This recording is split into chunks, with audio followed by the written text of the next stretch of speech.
Peringatan Santo Pius ke-10, seorang paus, diperingati setiap tanggal 21 Agustus. Paus Pius ke-10 adalah paus ke-257. Paus Pius dilahirkan pada tahun 1835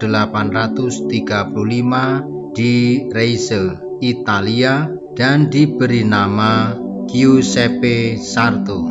Giuseppe atau Yosef adalah anak kedua dari 8 bersaudara. Dalam keluarga biasa dipanggil dengan nama kesayangan Bepi. Ayahnya seorang pegawai pos. Papa dan Mama Sarto mengajarkan cinta kasih kepada Yesus dan gerejanya kepada ke-8 anak mereka melalui teladan cinta kasih dalam rumah mereka. Saya dilahirkan miskin, saya hidup miskin, saya berharap mati miskin. Demikian perkataan Paus Pius ke-10.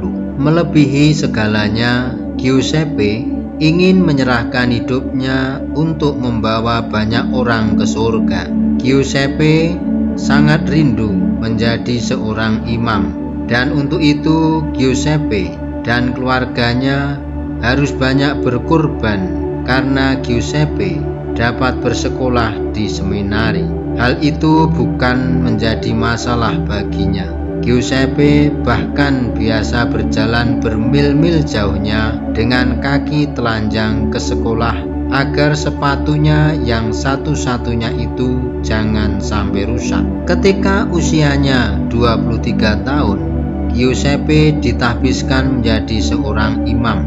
Don Sarto adalah sapaan orang Italia kepada para imam yang berkarya di paroki-paroki miskin selama 17 tahun. Semua orang mengasihinya. Don Sarto biasa memberikan segala yang ia miliki demi membantu mereka yang membutuhkan. Seringkali saudaranya harus menyembunyikan sebagian pakaiannya agar jangan sampai Don Sarto tidak mempunyai pakaian untuk dikenakan. Setelah diangkat menjadi seorang uskup di kota Mantua dan kemudian diangkat menjadi seorang kardinal, Giuseppe masih suka membagi-bagikan apa yang ia miliki kepada mereka yang berkekurangan. Giuseppe bahkan tidak menyimpan apa-apa bagi dirinya sendiri. Ketika Paus Leo ke-13 wafat pada tahun 1903, Kardinal Sarto diangkat menjadi paus. Ia memilih nama Pius ke-10. Ketika Mama Sarto datang mengunjunginya di Vatikan, Paus menunjukkan kepada ibunya cincin kepausannya. Mama Sarto berkata, "Kamu tidak akan mengenakan cincin itu hari ini jika aku tidak terlebih dahulu mengenakan cincin ini," sambil menunjukkan cincin perkawinannya. Secara istimewa, Paus Pius ke-10 dikenang karena kasihnya yang berkobar-kobar kepada Ekaristi Kudus. Bapa Suci mendorong semua orang yang menyambut Yesus sesering mungkin, bahkan tiap hari. Paus Pius juga menetapkan ketentuan yang mengizinkan anak-anak menyambut Komuni Kudus. Sebelumnya anak-anak harus menunggu hingga usia 12-14 tahun untuk dapat menyambut Tuhan. Paus Pius yakin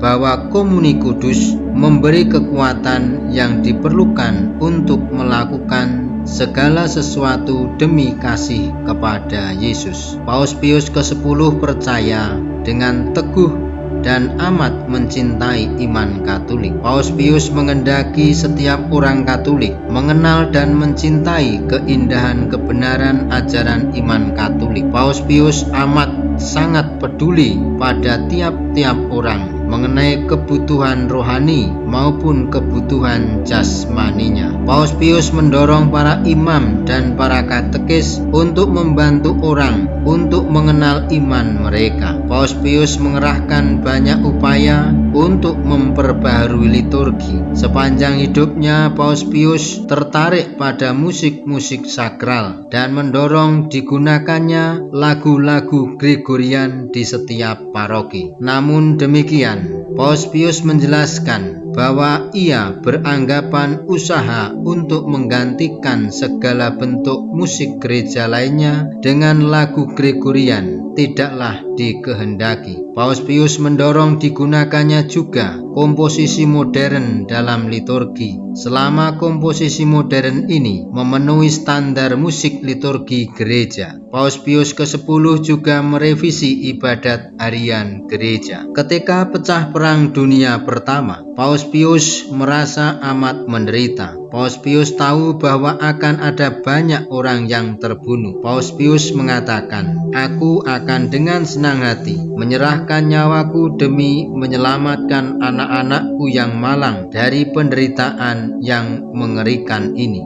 Paus Pius ke-10 wafat pada tanggal 20 Agustus 1914. Dalam surat wasiatnya, Paus Pius ke-10 menulis, "Saya dilahirkan miskin, saya hidup miskin, saya berharap mati miskin." Paus Pius ke-10 dikanonisasi oleh Paus Pius ke-12 pada tahun 1954. Pestanya dirayakan setiap tanggal 21 Agustus. Marilah kita berdoa. Allah kebenaran dan cinta kasih, Engkau sudah memenuhi Santo Pius ke-10 dengan kebijaksanaan surgawi dan keteguhan para rasul. Ia menjaga iman yang benar dan mempersatukan segalanya di bawah Kristus. Semoga kami menuruti ajaran dan teladannya, memperoleh ganjaran yang kekal. Demi Yesus Kristus, Putramu dan pengantara kami, yang hidup dan berkuasa kini dan sepanjang masa. Amin. Kemuliaan kepada Bapa dan Putera dan Roh Kudus, seperti pada permulaan, sekarang, selalu, dan sepanjang segala abad. Amin. Dalam nama Bapa dan Putera dan Roh Kudus. Amin. Tuhan memberkati.